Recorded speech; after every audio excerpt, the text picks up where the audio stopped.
আর কিছুক্ষণ পর দেখতে চলেছি বছরের শেষ ম্যাচ, আর্জেন্টিনা ভার্সেস সুইজারল্যান্ড।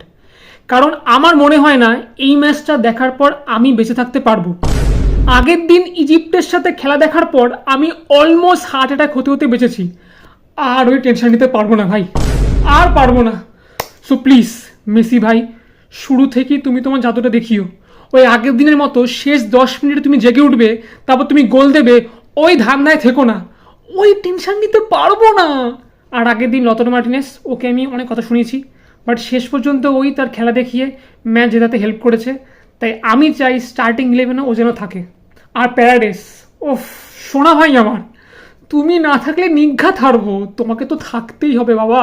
এমনিও আমরা ফাইনালে যেতে পারবো কি না সেই নিয়ে ভাই আমি ভাবছি না, কারণ এখন প্রত্যেকটা ম্যাচই আমাদের জন্য final, do or die match.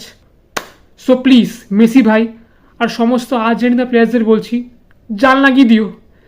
কারণ কালকে রেজাল্টে কী হবে সেই টেনশানে আমি আমি শান্ত থাকতে পারছি না, খুব প্রেশারে আছি। আর বন্ধুরা, তোমাদের প্রেডিকশন কি এই ম্যাচটা নিয়ে? তোমাদের কি মনে হয়? কমেন্ট অবশ্যই জানিও। আমি চললাম।